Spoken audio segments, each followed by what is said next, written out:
on that. And with that said, we're going to get started. So thank you very much for joining us tonight here on Heart Health 101, our Vital Choice Health Store webinar. Tonight, our speaker will be Dr. Patrick Healey. Dr. Healey is a naturopathic doctor who's been affiliated with Vital Choice in some way or another for some time now. So we're really, really happy to have Dr. Healey with us tonight. My name is Mike Ventresca. I'm one of the founders of Vital Choice Health Store. I think based on the names I'm seeing, I think I've met a lot of you before. So thanks for rejoining our webinar, and thanks for joining us tonight. And so really with that said, I just want to turn it over. I think, as you know, the screen tells us we're in Heart Health 101 tonight. So this is a really, really important topic. And so I'm going to turn it over to Dr. Healey, and we're just going to go ahead and get started. So I will get my camera off so you don't have to stare at me, and we'll be back soon. Thank you, Mike. Appreciate that. As Mike said, this is Heart Health 101. It is so named 101 because heart health is such a big topic, and some of the topics we cover today, whole books have been written on, multiple series of lectures have been written on some of the individual topics. So we're just going to scratch the surface of heart health to give you a solid understanding of, how to interpret, different terminology, what it all means, and especially from a holistic perspective, we're going to go through that. But before we do, as always, I do need to have a disclaimer on this presentation. So this is for informational purposes only. Anything presented in this lecture is not meant to diagnose, treat, cure anything, and should not be a substitute for individualized professional medical advice. And that is because everyone's is unique. Everyone's situation is unique. Their state of health is unique. And so what's good for one person might not be good for someone else. And without knowing anyone and everyone, this information is for you, and it's under your risk if you choose to use some of this information. As Mike said, I do work on behalf of Vital Choice Health Store, but I do not have any monetary endorsements for any brands or products that I may recommend during this presentation. So that would be my conflicts of interest. So these are the big topics we're going to talk about today. We would talk about cholesterol, blood pressure, blood sugar, and inflammation. We're going to touch on some of these topics. Again, these are pretty big categories to talk about. And I have an asterisk next to cholesterol because, as you'll discover, it is not necessarily the culprit in cardiovascular diseases and health, but the things that surround it, and it's very misunderstood. So we'll go in more detail on that and spend a good amount of time on cholesterol, talk about blood pressure, a little bit about blood sugar and how that relates to it. And then a big player in it is inflammation. So let's talk about cholesterol.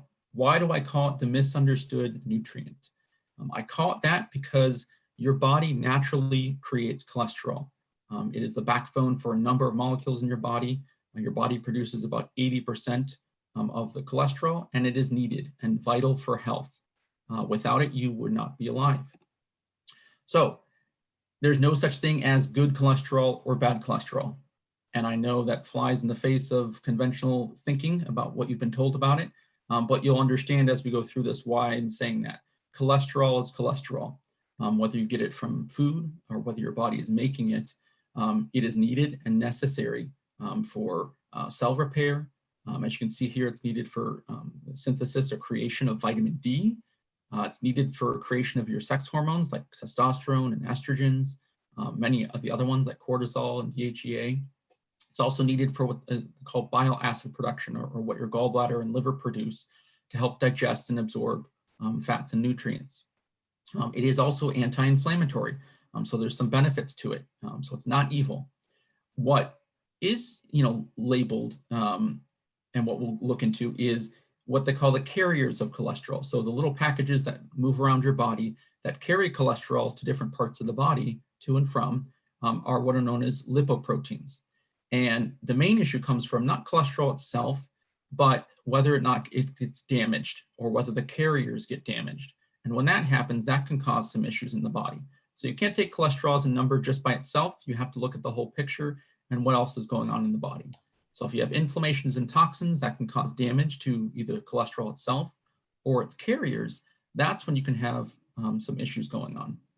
So About 20% of your brain is composed of cholesterol, and about 30% of every single cell, the cell membranes, is composed of cholesterol. So again, the emphasis of your body needs it and it's necessary. I really want you to understand that and get that. So what are the carriers of cholesterol? The carriers, which means they're carrying it either to or from different organs and cells of the body, are known as lipoproteins. They don't just carry cholesterol. They carry things like triglycerides. They carry all sorts of fat-soluble vitamins like vitamin A, D, E, and vitamin K. They carry around all sorts of antioxidants and other molecules like CoQ10, which some people might have heard about, and we'll talk about a little bit later. They also carry, phospholipids, or things that build your cell membranes. So these are a list of the different types, and kind of where they're created, where they go. You might have heard of things like HDL, which many people classify as the good cholesterol, and LDL, which people classify as the bad cholesterol. But again, it's not cholesterol; it's the carrier of it. And the idea with it is these are carrying nutrients to and from your cells. And so if you need your cells to have nutrients, let's say for the LDL, you need triglycerides and the other nutrients to go to, let's say, the adrenal glands or other tissues. That's what LDL is going to do, is going to be carrying that to those tissues. Nutrients that are come from the cells back to the liver to be processed. Typically that comes from HDL, which is known as high density lipoproteins. And then the ones at the bottom, LP little a, or lipoprotein A, or VLDL, IDL, those are just various states of the lipoprotein. So when it loses certain nutrients, or offloads some of the cholesterol, it'll turn into, let's say, an LDL from a VLDL. It'll kind of transform back and forth between these various carrier proteins. So that's what we're talking about. These are carrier proteins known as lipoproteins, made up of fats and proteins. And then cholesterol is inside that, and that's carried around. So how did cholesterol get, wrongly demonized? Well, it essentially is, blamed because it is found at the scene of the crime, so to speak. It is found in what's known as plaques, or part of the atherosclerotic process, or the hardening of the arteries. And typically the plaques are created of some cholesterol, some white blood cells. You'll have some calcium in there. And so because it was found in those and found to be associated with hardening and stiffening of the arteries and blood clots, it's associated to be, oh, this is what causes it. Well, not really true. It's an example would be comparing, well, you're going to blame firefighters for starting a fire because every time you see a fire, there are firefighters. Well, it's because the firefighters are there in association with the fire because they're helping to put it out, not that they started or caused the fire. And so that would be kind of the same with cholesterol. It's found at the areas that are needing repair. It's found at the areas that are needing the cholesterol, but in and of themselves, they are not the direct cause of it. There are other factors, such as inflammations and toxins and damage that we'll talk about that bring in the cholesterol. So how can cholesterol get damaged? Well, there are things called free radicals and toxins, which what they call oxidize cholesterol. So really any types of fats, but oxidization damages the molecule. And that the specific definition is that it undergoes or causes to undergo a reaction where electrons, which are the creation of atoms, and in cholesterol are lost. And when that happens, they essentially become dangerous, and they can damage other tissues, other molecules. And so when the carriers of cholesterol, such as the lipoproteins or cholesterol itself, gets oxidized or damaged, then it can cause inflammation and damage to other cells and other molecules. And that's the real issue. So cholesterol is not the issue. It's how do we prevent and support the body's health in general so that you don't get damaged cholesterol or the carriers of cholesterol called lipoproteins. So it's a big, broad topic. And so some of these, if you're interested in driving deeper into it, these are some books that talk about, how cholesterol is helpful. How did we get to start blaming and demonizing cholesterol, and what's the real, issue behind it? And so these are some books that you can go and investigate if you want to go more deeper into it about cholesterol. And we'll talk about kind of the process of what causes cholesterol damage. We talked about inflammation, and we'll go into more detail about that in a little bit later in this lecture. And then you'll understand, okay, so having to control inflammation and the other aspects that can damage cholesterol, that's the real issue. Because about 50% of people who have heart attacks, research has shown, have normal cholesterol levels. So something's also, something's amiss, something's not there. If people are having normal cholesterol levels and they're still getting heart attacks, there are multiple reasons and multiple factors for that, and cholesterol is not the main culprit. So let's talk about blood pressure. First, to kind of talk about what it is, what it's measuring when you're getting your blood pressure numbers. So it's a measurement of how much pressure that your arteries have in them when your heart is contracting actively.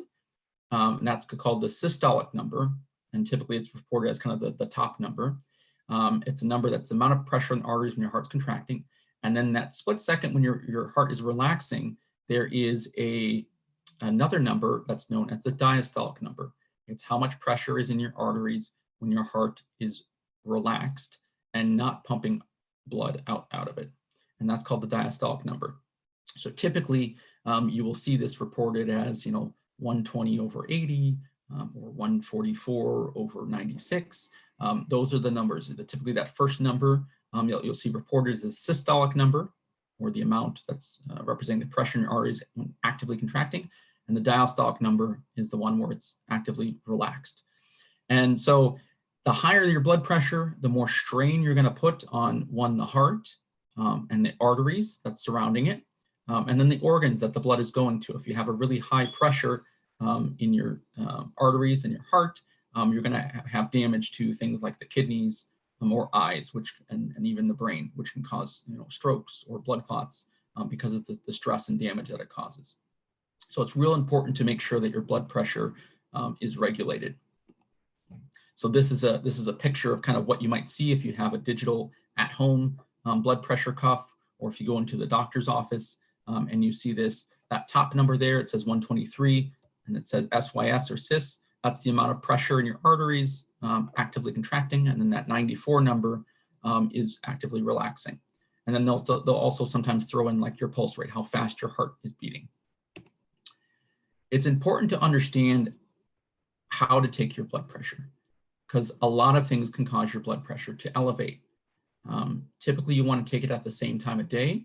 The best time to take it is in the morning, because your blood pressure is the lowest in the morning, and then it steadily increases throughout the day. You also want to be relaxed in the seated position. You want to have your arms supported, either by a table or an arm of a chair, something that's going to kind of elevate your arm a little bit so that it's kind of at heart level with where you're measuring from. And you want to make sure you don't have a full bladder, you're not stressed or talking. All these can elevate your blood pressure. And generally, you want to take that on a consistent basis for a few times to get an idea of what the average is. And now they're even recommending taking it on both arms, not just your left arm or your right arm, but taking it on both arms to see, is there a difference between the pressures? Because that can also indicate other issues going on in the body. So this slide is kind of a summary of what we just talked about. Best to take it in the morning, making sure you're resting for 5 to 10 minutes. Don't kind of run to your seat and sit down. Your heart rate's going to be up, blood pressure is going to be up, and that's going to skew the results of your test. Making sure your feet are flat on the ground, and then taking it in both arms to get kind of an average, as well as to see if there's differences between that. So that's really important. Sometimes people have their blood pressure elevated when they go to a doctor's office, affectionately known as white coat hypertension or white coat syndrome. They don't have to actually be wearing a white coat. You can even have it yourself if you're sitting at home and nervous about it. So a lot of these things could affect blood pressure. And the real issue is, how do you get at the root cause of what's causing the blood pressure, and not just mask it by decreasing it with either a natural product or medication. Because if that's happening and you're not addressing, maybe something's going on with the kidneys that are causing the blood pressure to increase, then you're not going to address the root cause. And so what are the dangers of high blood pressure? We talked about some of them. Well, the danger is there's so much pressure in your arteries that it's leading to stiffening or inflammation in the arteries themselves, or it's causing damage to them, which then leads to blood clots being formed, which can form in anything from your eyes, your lungs, your kidneys, your brain, happen to be a stroke. If it happens in your heart, it can lead to a heart attack, and decrease the amount of oxygen, blood, and nutrients that are getting to those tissues. You can even have a weakening of the blood vessels themselves, which don't lead to a blood clot, so to speak, but leads to them bursting or breaking and leaking, and essentially what's known as an aneurysm, which is a bulging. And if that bursts, then it can go into what they call a hemorrhagic stroke, which just means that the blood is bleeding out as opposed to being clotted and stopping the flow. A lot of things can lead to your heart having to work harder. So you're putting more strain on your heart when you have higher blood pressure. And that causes enlargement of the heart, which can lead to congestive heart failure. Again, we talked about damage to the kidneys and even to the eyes, which can lead to blindness. And blood pressure is affected by a lot of things. Inflammation is one of them. High blood sugar levels can also be damaging and cause high blood pressure. So there's a lot of factors, toxins. And one of the next slides that we'll talk about when we get to inflammation will really affects all these things that we talk about. And it's a pretty exhaustive list, not a complete one though. So risk factors for high blood pressure. Some of the main things, I'm sure a lot of you can probably name these. Lack of exercise has an increase in blood pressure. Lack of quality sleep will lead to high blood pressure. A poor quality diet, which again, this could be a whole lecture in and of itself, but poor quality diet, which is high in sugars and carbs, high in trans fats and rancid oils. If you're not eating enough potassium, if you have blood sugar issues or insulin resistance, not eating enough magnesium-rich foods, and your intake of vitamin D and vitamin K2 is low. These can all be both individual risk factors as well as risk factors collectively that can lead to high blood pressure. Alcohol intake can also lead to it. And then specifically smoking. Smoking causes a lot of damage, not just to the lungs, but to your entire body, including the liver, the blood vessels, the heart, and anywhere that the toxins, things inhaled from smoke are going to cause damage and inflammation. So these are the big ones. These are the main ones. And we'll talk about kind of how to work through some of these when we look at nutrients, as well as kind of some of the supplements and lifestyle factors that are going to be helpful for all these conditions. Now, blood sugar. Blood sugar is real important, and I'm not going to actually go in too much detail here. In fact, this is the only slide I have on it because our dietitian, Nicole, gave a great webinar lecture that you can go back and watch on April 20th of this year. She talked about blood sugar, and so she'll give a number of examples of what to look for with diet, what to look for with supplements to control blood sugar and insulin resistance. But essentially, the blood sugar and insulin resistance that also is causing damage to the arteries and can lead to multiple organ and tissue issues.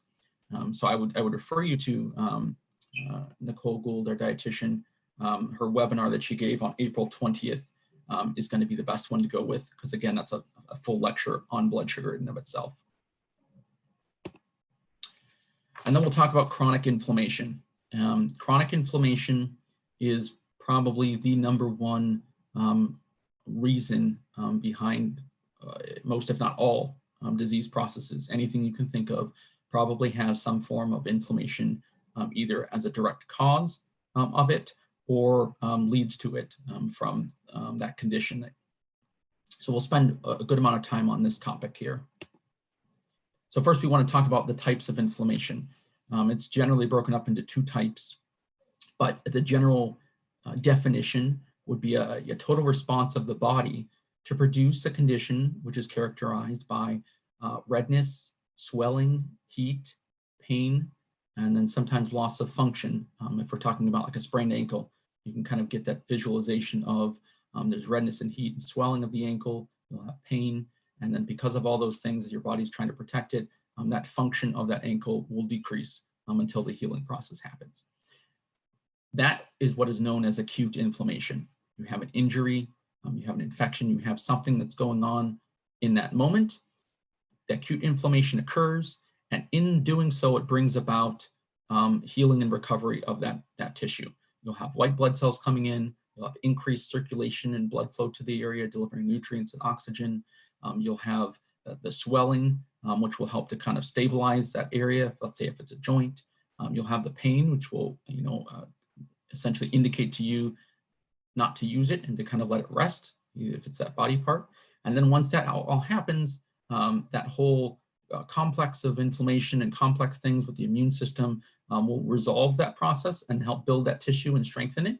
And then that will resolve. That's kind of typically what happens. And yet then the body heals itself.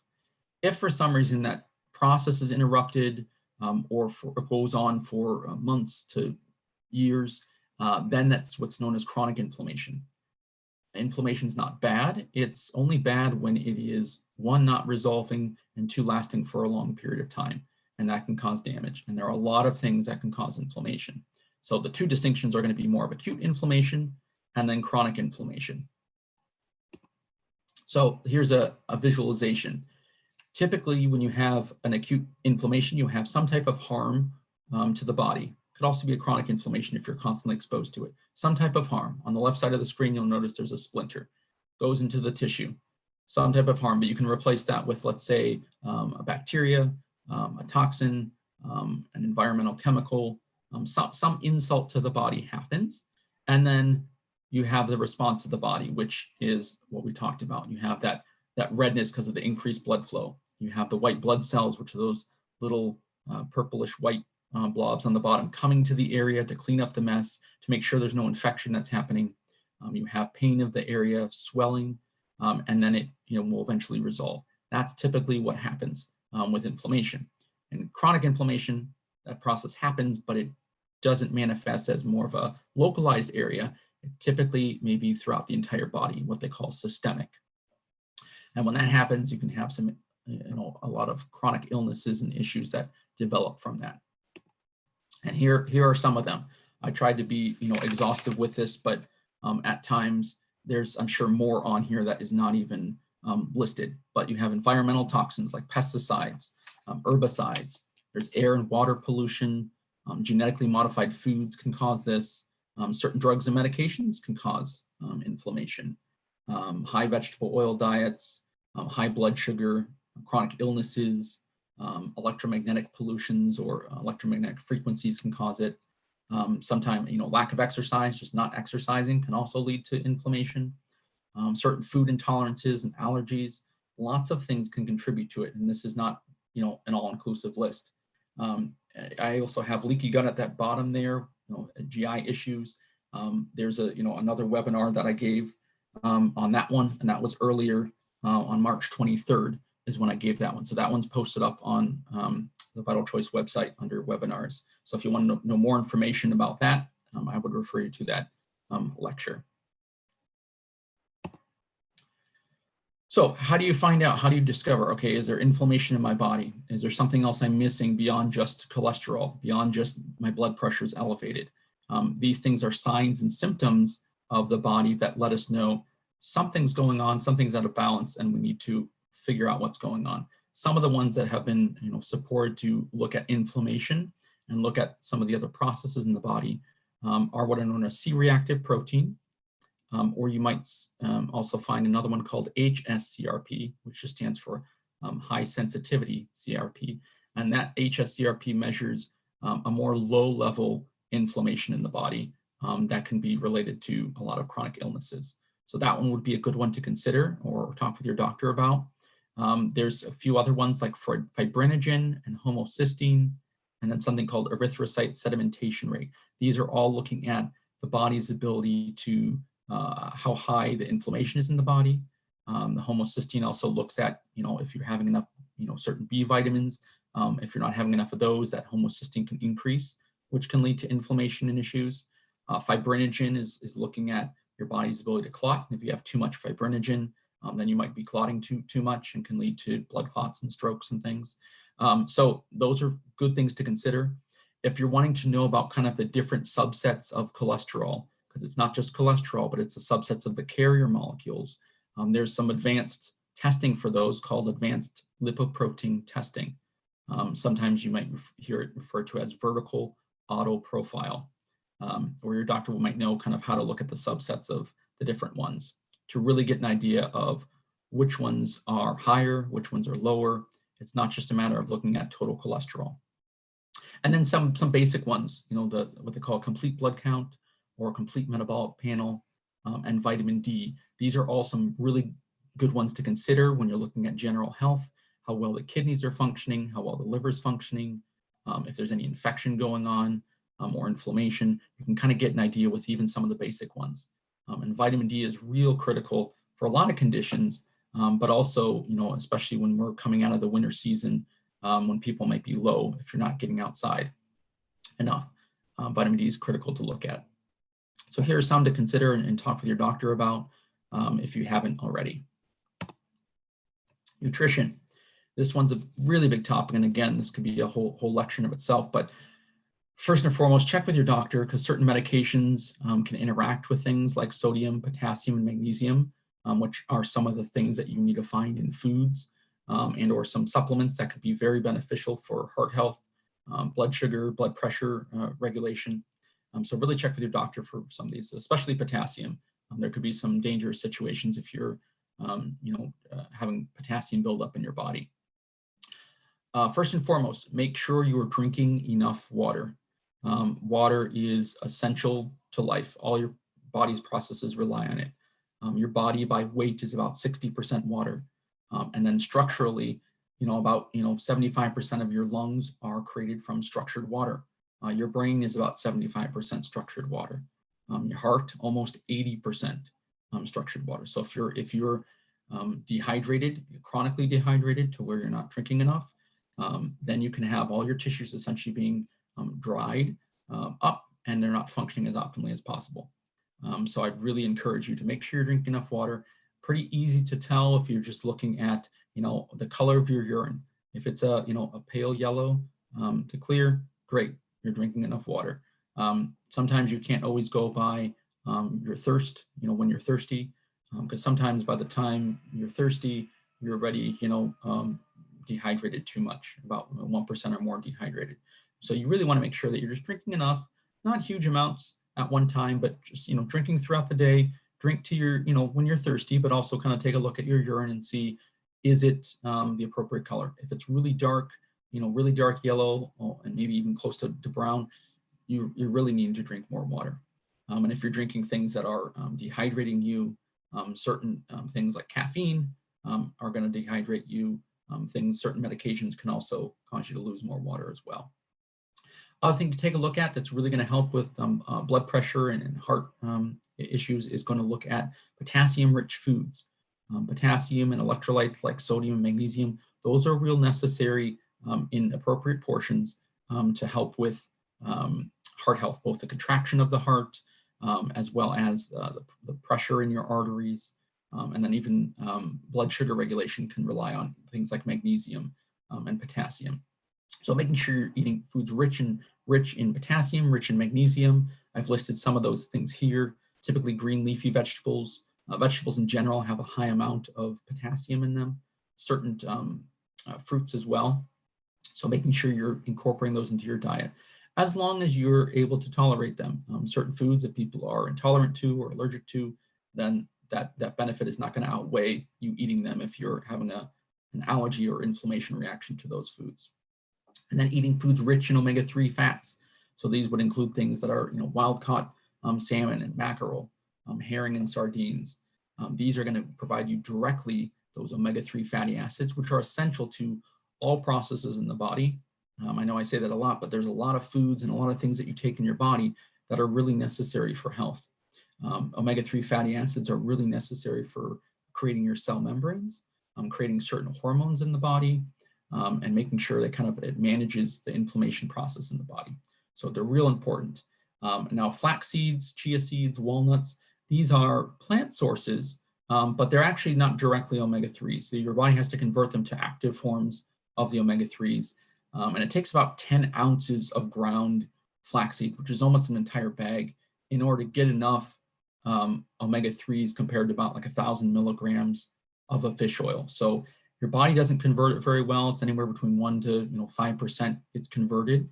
So it's really important, if you need those omega-3 fatty acids, that you're going to get it from probably a fish oil source where it's directly available to your body and cells, versus needing to try to convert it if you're taking a flax or chia seed. Making sure you eat plenty of healthy fats. Again, as long as you don't have any allergies or intolerances to them. Things like olives and olive oil, avocados, coconut oil, things like the nut butters, butters, ghee, cheeses, and whole milks and yogurts. These things are beneficial to you as long as they're coming from a good quality source. So they're organic, which means that you're not going to make sure that the animals aren't eating pesticide sprayed, grasses, or using antibiotics on them. And then making sure you're not having high sugar, flour, carbohydrate intake. This depletes a lot of nutrients and causes inflammation in the body. Processed and packaged foods, refined oils, these are things that are going to cause inflammation in the body and really can lead to a lot of things like dysregulated blood sugar, blood pressure, cholesterol imbalances, and how that's regulated. And then alcohol, especially if you're dealing with some chronic health issue, alcohol doesn't benefit that process. So reduce or eliminate your alcohol intake. And we'll cover some of these in more detail when we get to the supplement aspect of it. So sleep. Again, I'm only going to touch on this a little bit because I gave a whole sleep lecture back on January 26th. So there's a webinar all on sleep, goes into all the details on what to look for and how to improve your sleep with your daily habits, as well as some supplements to consider. But why sleep? So sleep regulates both the heart rate and the blood pressure. It also regulates blood sugar. And your blood pressure decreases about 10 to 20% during sleep. So if you're not getting good quality sleep, or if it's interrupted sleep, or you're not sleeping enough time, your blood pressure is not going to decrease during that time, and it's going to be elevated the next day. And so that just a matter of addressing the sleep issue could really help with addressing, blood pressure, weight gain, blood sugar dysregulation. A lot of those things underlie with if you're getting poor sleep. Poor sleep also triggers chronic inflammation. So again, really addressing the root cause, which is make sure you're getting enough sleep. You're gonna focus and support getting rid of chronic inflammation, helping with blood pressure and your heart rate, helping with blood sugar regulation, and helping with decreasing strokes, as that bottom point puts out. Exercise. Really, really, really important. So these are some foundational things: good quality sleep, exercise. Exercise lowers the risk of what they call all-cause mortality, which means lowering your risk for anything that is going to cause you to die, any types of diseases. That's pretty important because it benefits everything. I like to refer to it as exercise is medicine. It's been out there. There's some good websites on it, but because it affects all systems of the body, I'm going to focus more on the cardiovascular aspects. But there are many other systems that it affects. So it lowers incidence of hypertension or high blood pressure, lowers incidence of type 2 diabetes. It decreases the incidence of heart disease and strokes, as well as, more specifically, when you exercise or when you perform what they call aerobic exercise, which means you're getting your heart and lungs beating, you're getting them increased in heart rate, increased in breathing rate, moving your muscles, whether that's walking briskly or swimming, bike riding. It has to be enough to actually get your heart rate elevated. And you can find someone who can, if you're unsure about how to do that, finding a trainer, a personal trainer, or someone to help you, program how to do that. But you're really going to help with increasing what they call stroke volume. So it's increasing the amount of blood that's pumped out per heartbeat. And the more that you can do per heartbeat, your heart is stronger. It doesn't have to work as hard at rest. So your resting heart rate will decrease. It increases the amount of what they call maximum cardiac output, means the volume of blood that's pumped out in 1 minute. Because your heart is stronger, it's pumping out more blood per minute. It's also stronger per beat. And so you're going to have a real lowered resting heart rate, which means in general, you're not going to tire out your heart, and you'll get more blood and oxygen nutrients even per beat when you're resting. And then they have something called capillarizations, which means you actually increase the amount of capillaries, or little blood cells, that are in and around organs and tissues, so you get more nutrients, more oxygen, and more blood flow to those areas. And when that happens, the rest of your body is going to thrive. So exercise is real important. Again, this is focusing on more the cardiovascular aspects, but I can create multiple slides or lectures on any other aspect, whether that's for brain and nervous system health or lung health. There's a lot of benefits to it. So I would strongly encourage you to look into what they call aerobic exercise, as well as what they call anaerobic exercise, which is doing resistance training, lifting weights, doing something that's going to use those muscles and challenge them, because that's when the adaptations occur. Your body loves to get stressed in particular ways so that it can come back and build up stronger. And that's what you're doing when you're performing physical activity, structured physical activity like exercise. So what are some top supplements for heart health? This is kind of where some of the things we're really going to get into. Supplements are not meant to, replace a healthy lifestyle. So the things that we covered before, looking at the nutrition, the sleep, the exercise, mindset and stress management, those are all going to really be the most important things to get down. And then these other things can assist in that. But I want you to not think that you can just supplement away or find that magic pill for what's going on. It has to be a whole systems approach to it. So magnesium is the number one thing to think about. One, because about 60% or more of the population deficient in magnesium. Our soils just don't have enough minerals in it anymore. And because magnesium has over 300 reactions in the body, including energy production, helps with muscle relaxation, creation of neurotransmitters in the brain. It really helps with immune function and heart health.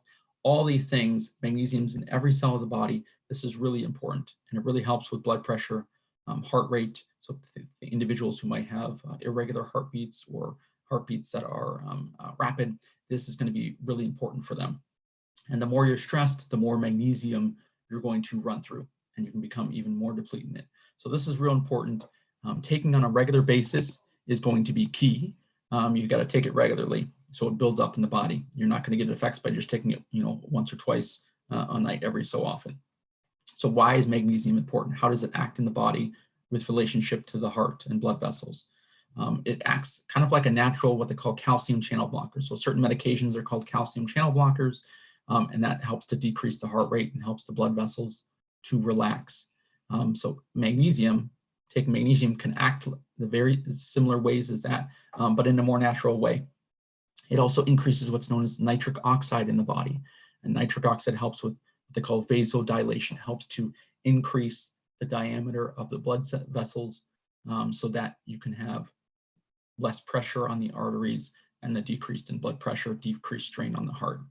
And improves something called endothelial dysfunction, which is just a dysfunction in the cells that are lining the blood vessels.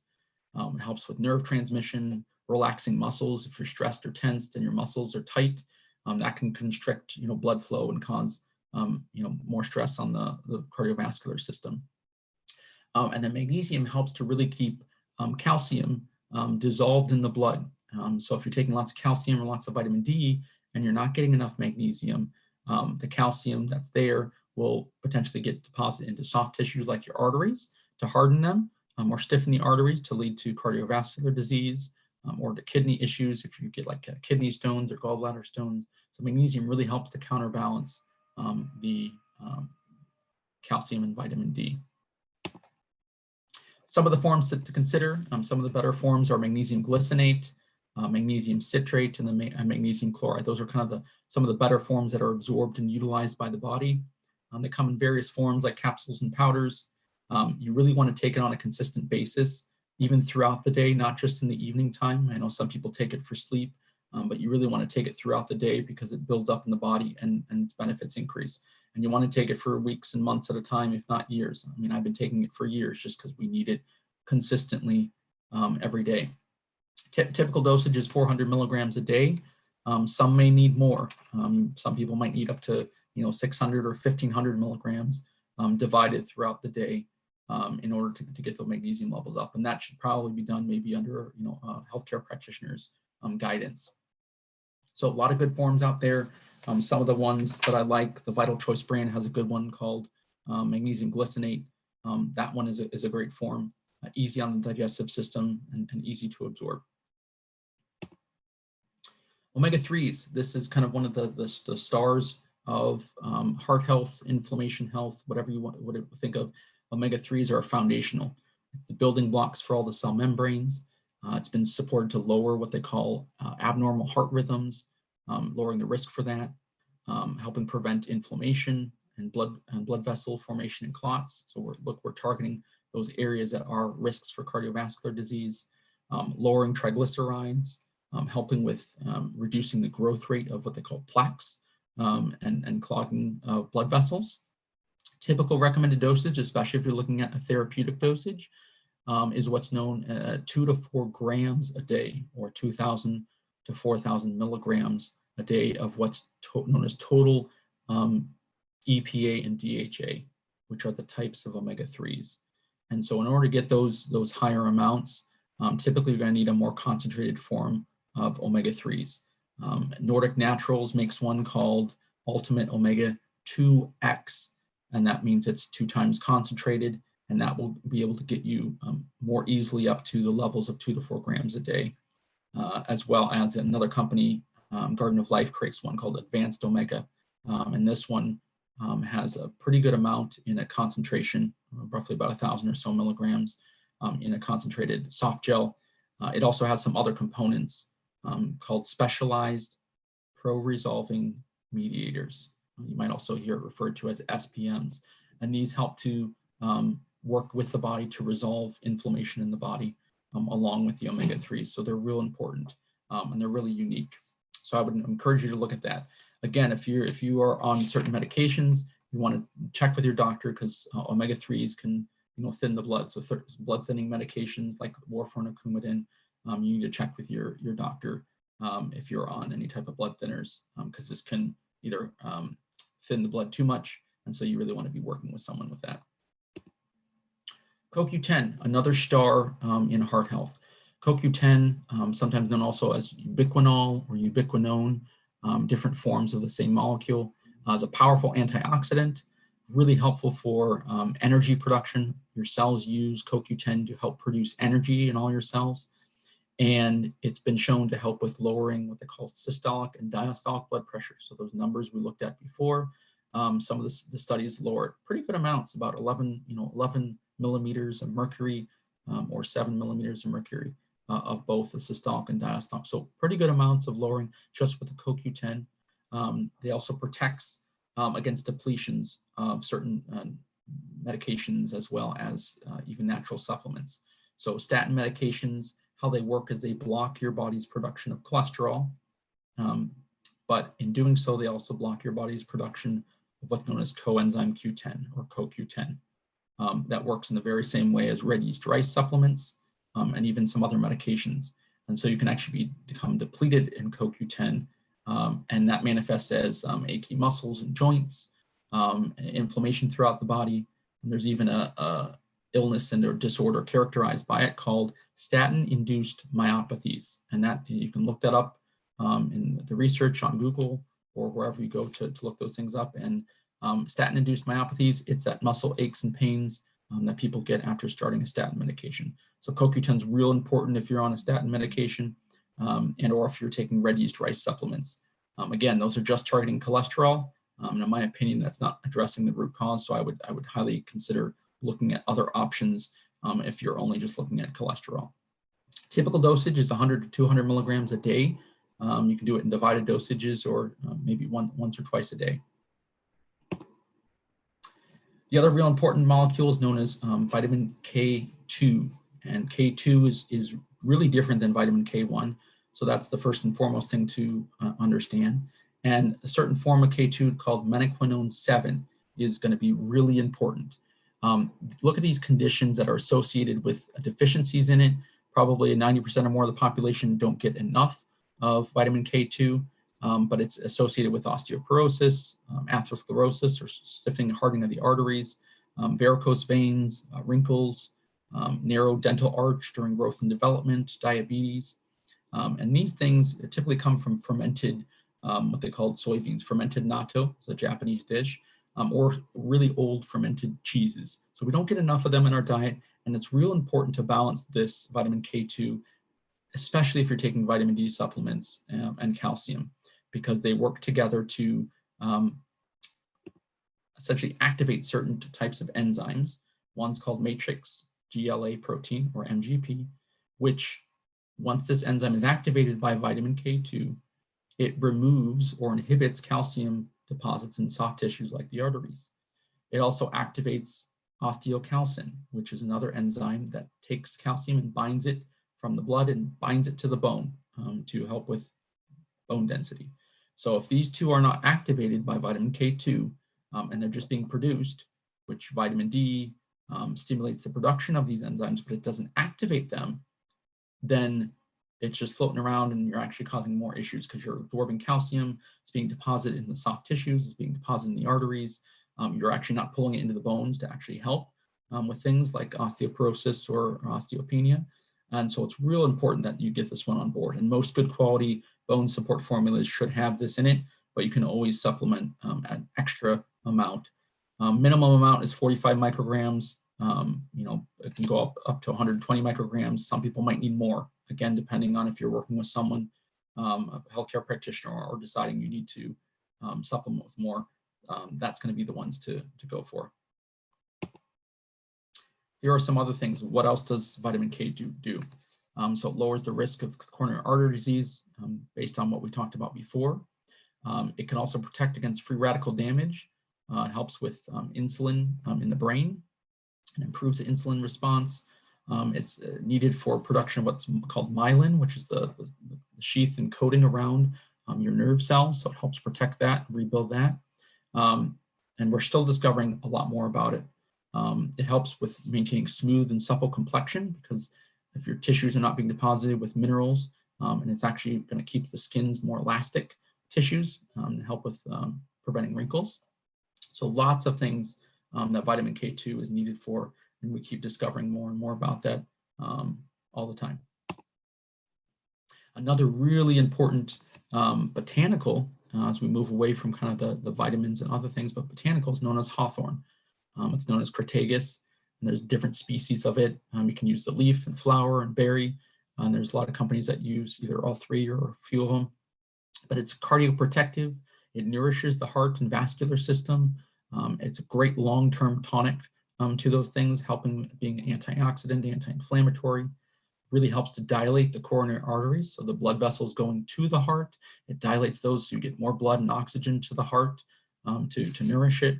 And you're best taken over like a 3-month time period, at least 3 months, if not longer. So it's very gentle and very nourishing to the body. But because it can interact and how it works on the body, it can interact with certain heart medications. So you do want to check with your doctor and be mindful of that as you're starting something. Garlic, tons of benefits to garlic, and specifically garlic that has been either aged or processed in a way to maintain some of the active components of garlic. But it has what they call hypotensive effects, so helping with decreasing high blood pressure, antispasmodic effects, so making sure that the arteries of the heart and the vessels in your body are not spasming or contracting and becoming smaller, helping with decreasing the plaque in the arteries, helping with increasing the carrier protein HDL in the body. It protects the liver. It helps with bile secretion and liver function, immune system health, a lot of benefits to it.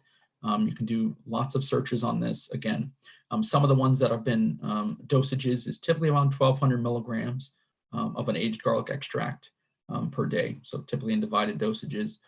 One company that makes a really great one is known as Kyolic garlic, and they make an extra strength cardiovascular one where it's just a couple capsules a day, or a tablet one that's just a one a day, at least one a day.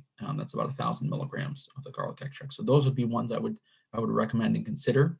But again, just making sure that you're not on any blood thinning medications or something else that might interact with it. And then a real star, especially within the last few years, is known as berberine. Berberine is an extract from certain botanicals. There's a number of them out there. But what it does is it activates an enzyme called AMPK, which stands for adenosine monophosphate activated protein kinase. Very easy, much easier to say AMPK. But this regulates a lot of biological functions in the body.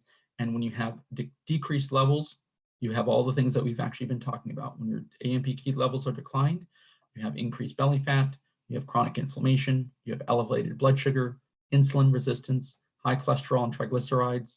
You have decreased numbers and functions of what's known as mitochondria, so decreased energy production of all your cells. And it leads to damage to certain types of proteins in your nervous system, and leads to neurodegeneration. So this is a powerhouse of supplement that really addresses kind of the main things we've actually talked about today: blood sugar, blood pressure, and cholesterol balance, really helping with all those. It also helps with inflammation. So you have all these things coming together in this one supplement. It's a really good one to strongly consider. Typical dosage is 500 milligrams 2 to 3 times a day. Again, just making sure that you're not doing other things that might interact with it. Inflammation modulators, I put this slide here because there's so much to talk about, but turmeric, ginger, boswellia, resveratrol, black cumin seed oil, these are all things that also help with inflammation. And as you're addressing inflammation, you will also address some of the other factors that go along with it. Some of the combination products like Zyflamend, Inflamove by Vital Choice, Acute Pain Relief by Terra Naturally, these combine some of those botanicals that really help with inflammation throughout the body. And then in case you want to go in a more detailed dive, this is not an exhaustive list, but it's a really a pretty good list of any types of nutrients that you're looking for. You can find an association with cardiovascular and heart issues, whether that's things like vitamin C, things like certain amino acids like arginine, certain botanicals like passion flower, dark chocolate. These all, you can find nutrients that were going to be protective and or supportive to the cardiovascular function. So these are just some here in case you want to do some more deeper digging and research on some of these nutrients and their cardiovascular benefits. Last but not least, if you really want to get into detail, here's some terminology that's, again, goes into more detail on endothelial dysfunction, something called lipopolysaccharides, which is related to metabolic endotoxemia, and then mitochondrial dysfunction. These are kind of more advanced topics to look at with relationship to chronic disease and especially cardiovascular health. That's all I have for you today. I know I kind of went through that fairly quickly, but we have a little bit of time to get to questions. So I'm going to take a look if you've been submitting questions throughout the lecture. Thank you. I'm going to go take a look at those questions and see if I can have anything answered. And if you haven't had time to submit any, feel free to submit questions via the chat box. I believe it's in the lower right-hand corner of your screen called Q&A. So I'm going to take a look at some of these. I know we kind of went through these pretty quickly, but thankfully this is being recorded and we'll have the PowerPoint slides for you in case you missed something. You can go back to it. But I really want to give you a foundation for what these terms are, why they're important, why they might not be as important, and what else to look for with regard to heart health. So thank you, and we'll take a look at these questions now. And Dr. Healey, yeah, thank you very much. Hi, everybody again. I'm Mike, one of the, is my mic on? Yeah, one of the co-founders of Vital Choice, and I want to thank Dr. Healey tonight. Dr. Healey, I actually have a couple questions for you that, as I see some are coming in, but I wanted to ask a couple questions, and then I also have a little testimonial I wanted to share with everyone personally about a supplement that I've stumbled across here. So I have one question for you. You mentioned magnesium as being a super important supplement. I'm aware of people who often want to start out taking magnesium can sometimes have some transient loose stool issues. Can you talk a little bit about that, what to look for, what to do if that happens, and are there some forms that are better than others at maybe preventing that side effect? Yeah, that's a good question. So there are some forms that are better at decreasing what would be known as kind of looser stools for some people. The magnesium glycinate form tend to be a bit easier on the digestive system, but regardless of form, people can still have looser stools. And part of that has to do with taking too much too quickly or all at one time. So if that does happen, some of the ways to mitigate it or decrease that effect is to take smaller amounts broken up throughout the day and maybe take them with some food as well. That way you're not just getting them by themselves. But magnesium glycinate tends to be an easier form to use, or sometimes you might also see some forms called amino acid chelates of magnesium. And these forms are are easier to absorb by the body. The whole idea behind having looser stools is forms like magnesium oxide or some other forms where they're not well absorbed. They stay more in the colon and they help pull water. So they have what they call an osmotic effect. So it helps pull water into the colon and thus, soften the stool. And that can be great if that's what you're looking for with regard to, constipation or having a hard time having a bowel movement. those are great. But if that's not what you're looking for, then I would use a form more of like an amino acid chelate, or there are some, whole food forms of magnesium. There's one by Megafood, that's a great one. That's a smaller amounts that you might take throughout the day. Or there's a marine-based one that typically would have a lesser effect. So either break up the amounts that you're taking throughout the day smaller, get it maybe a different form that's better tolerated by you, and that might help with changing some of the symptoms that you might experience from taking too much of it. Okay. And then I see we have a couple questions that came in. One of them was my second question. So I will turn it back over to the attendees, but I did want to give everybody one testimonial. I've always had an issue with systolic hypertension, just slightly, where my split might be something like 140 over 69 or 170 or 70. So it's kind of strange. I've been told before that it's strange to see the diastolic that low and the systolic a little elevated. And over the years, I've tried some things. Dr. Healey reminded me tonight, I've got to get back on my CoQ10, and I see a question we'll get to on that issue. But one product that has really helped me is Vital Choice has a product called Blood Pressure Support. And it doesn't have a ton of ingredients in it, but for me, it's really been successful. Now, I've also been exercising regularly, so I should say that, but it has magnesium. It has the hawthorn that Dr. Healey mentioned. It has hops and taurine and something called coleus friscoli, which we won't have time to get into tonight, but there are a lot of different products out there, and it may not be the right one for you, but I wanted to mention that personally for me, that one has made for a pretty remarkable change for me, because over the years, I couldn't find something that was consistent, and that one seems to have worked. So I wanted to throw that out there. And Dr. Healey, I'll let you get to a couple questions that came in. Okay. Yeah. Excellent. Thank you. Mm-hmm. One of the questions asks about oregano oil, and is that highly recommended? Oregano oil, just like a lot of botanicals, has many uses. I typically think of oregano oil as being used mainly more for its antimicrobial effects or antibacterial effects. It does have some anti-inflammatory effects as well, and could be really great for GI conditions, especially if you're dealing with some GI conditions that have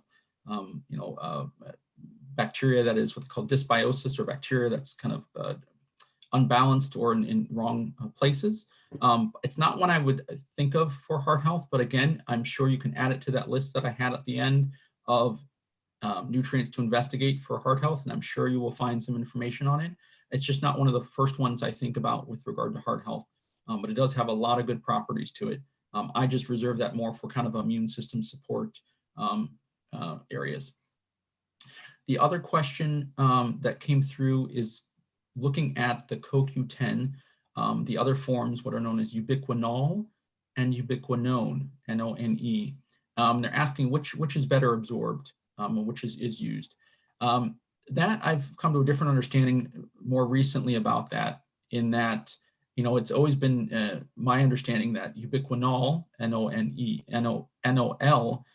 is better absorbed, better utilized, the more active form in the body, and that ubiquinone, N-O-N-E, need to be converted to ubiquinol form. I've kind of talked to some colleagues and found out that it might not actually matter, because ubiquinone or ubiquinol, they both have to kind of enter into the body in one way and then get reconverted. So it may or may not be necessary to get the ubiquinol form. You might just be still great at just getting the ubiquinone form, because your body's going to need to reconvert it back to ubiquinol anyway. And if you're getting ubiquinol, your body converts it to ubiquinone, absorbs it, gets it into the cells, and then reconverts it back to ubiquinol. So it may not actually matter which form you're getting. And typically ubiquinone is maybe a little bit more price friendly. Both forms there are good ones out there that are absorbed well. Typically it's fat soluble, so they typically have it with some fats in soft gels or capsules. So I don't know if I would put more emphasis on one versus another. Some people can feel a difference. I know there's a few out there that because of the patented forms of the CoQ10s or ubiquinols, ubiquinones.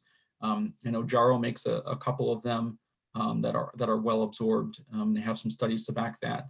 And then the Garden of Life Raw CoQ10 is a really popular one and a really good one that a lot of people like too.